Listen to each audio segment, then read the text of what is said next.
Hi everyone, welcome to my channel. So today I wanted to share my top 10 palettes within my collection with you all. So I pulled out my 10 favorite palettes from my collection.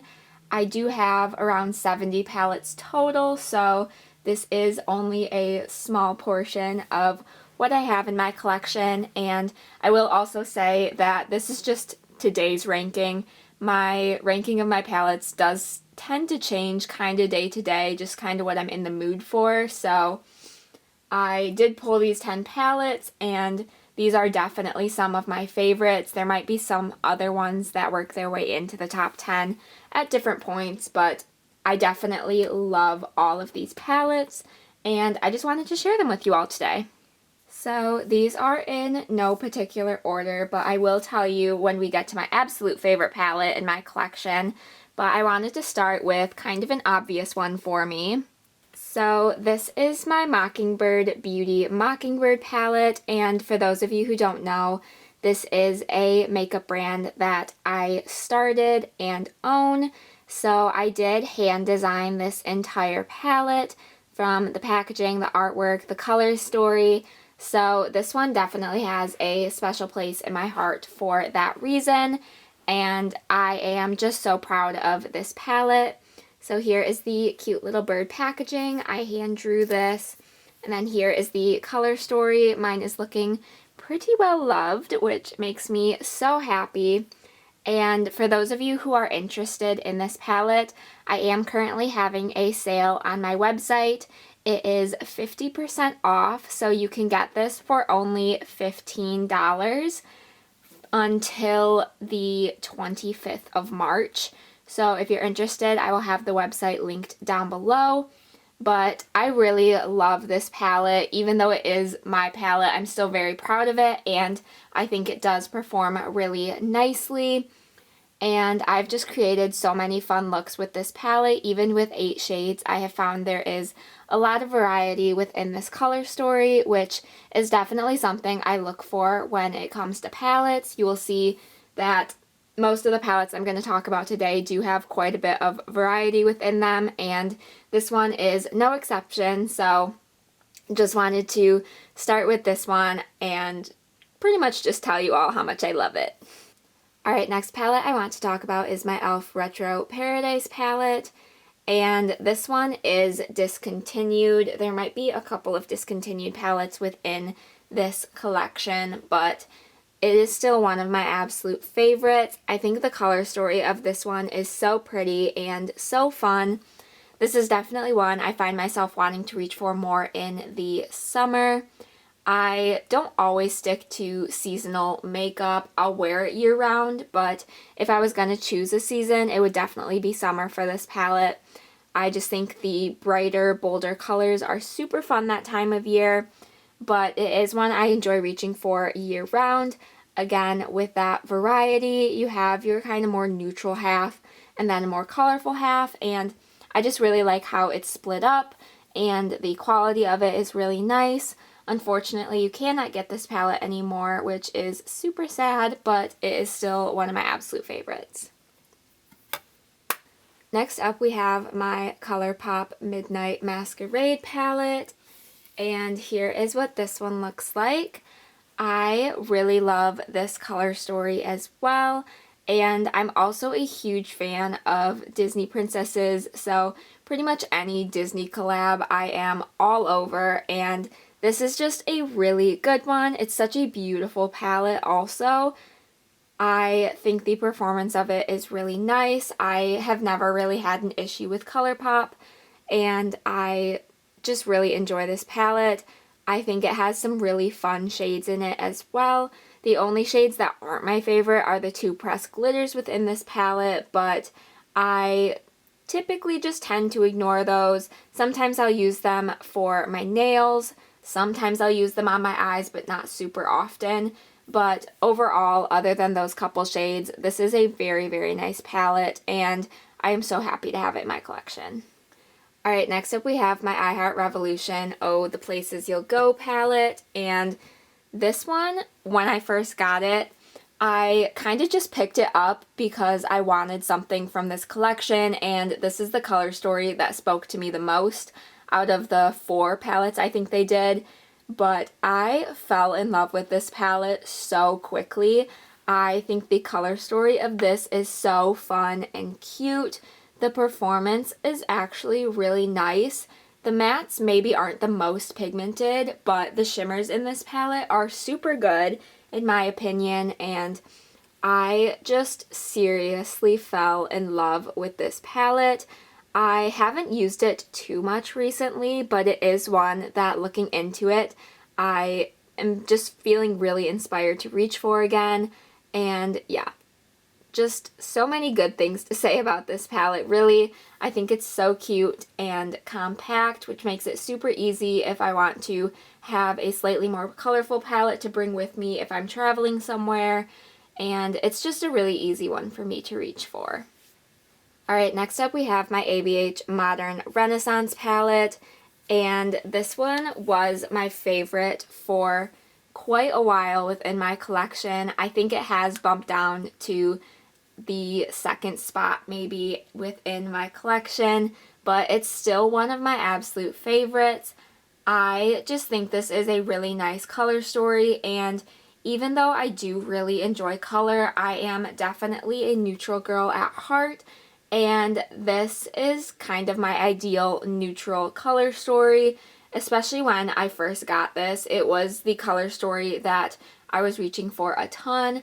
I was using it so often, and I still do find myself reaching for it quite a bit. I feel like the quality has gone down a little bit within this palette. I have had this one for years, so that's not super surprising, but it is still one that I find myself wanting to reach for, and I think that just shows what a good palette this really is. Alright, next up we have my Bala Cosmetics Daisy Days palette, and this is one is a little bit more on the neutral side as well, but I still think it is super nice, and I would say this is a bit more on the affordable side when it comes to palettes, and even though it is more affordable, the quality is still super good, and I really love it. I also love the daisy theming to it, so that kind of makes it a little bit more special to me as well. There are a couple shades within this palette that are not my favorite, but on the whole, this is a really nice neutral palette for me to reach for on a daily basis, but it still does have a little bit of variety within it as well, which gives it a little bit more excitement and makes it more interesting for me to reach for. So this is definitely a really good palette in my opinion. Alright, next up we have the Nomad Province palette. I got really into Nomad, especially the last year or two, and this is kind of the palette that helped do that. This was, I believe, my second palette from Nomad, and I absolutely love this palette. I think the color story is so pretty and a little bit unique in my collection. I feel like I don't have another palette that combines these shades together, and I think it was just really well done. The quality is super nice, and yeah, just so many good things to say about this. Same with all of the other palettes within this video. This is kind of a difficult video to come up with different things to say since these are all of my favorite palettes within my collection. I feel like the reasoning is kind of the same for all of them. I just genuinely love this palette and all of these palettes. I think the color story is super pretty, quality is great, and I always just love Nomad's theming. Alright, sticking with Nomad, we have their Okavango Safari palette, and this one is again a little bit more on the neutral side, but it's definitely more of an exciting neutral palette in my opinion. I think the color story of this one is super nice, super fun, and the quality, the formula is super great as well. I love that I can get a traditional neutral look with this palette, but I can also reach into a couple more colorful shades, specifically the greens in here. I have gotten super into green eyeshadow in the past year, and having that option mixed with the neutrals just really speaks to me. So that is definitely one of the reasons that this palette is ranking within my top 10. I just think the color story is great, and I'm so happy to have this one in my collection. Alright, a couple more palettes to talk about. This next one up is my Glitter Realm A Whole New World palette. This one has been an absolute favorite of mine for years, since I first got it, and it just is one that continues to really inspire me every time I look into it. I have created so many looks with this palette. This is probably the palette that I've created the most looks for Instagram or YouTube out of all of the palettes within my collection. I just seriously love it so much. I think the quality of this one is super nice, same as the rest of these palettes. The color story is so fun and so inspiring, and again, huge Disney princess fan, and Aladdin is my favorite, so this being an Aladdin themed palette definitely is right up my alley. That definitely does give it a couple more points, so another absolute favorite of mine within my collection. Alright, last but certainly not least is my favorite palette within my entire collection. This is my Colourpop and Disney It's a Princess Thing palette. Again, Disney theming. I love the packaging of this palette. And then you get into the color story, and it is just a beautiful mix of neutral shades, but you get a couple subtle pops in here as well, with these purple shades down here, the few pinks. This silver over here is absolutely gorgeous. This is just easily my favorite palette within my collection, from the theme to the quality to the color story. Super easy for me to use, and just one that I continually find myself wanting to reach for. It's not maybe the most exciting color story, but it's definitely a staple within my collection for me, and I don't think I will ever grow tired of this palette. I just love it so much. So those are the 10 top palettes within my collection. Let me know what you guys think, and let me know what some of your favorite palettes are as well. If you guys have any other video ideas, suggestions for me, let me know as well in the comments. I did think about doing my 10 least favorite palettes within my collection, so if that is something you would be interested to see, please let me know. Give this video a thumbs up if you did enjoy. Be sure to subscribe so you don't miss out on any future uploads. And with all of that said, I will see you in my next video. Bye!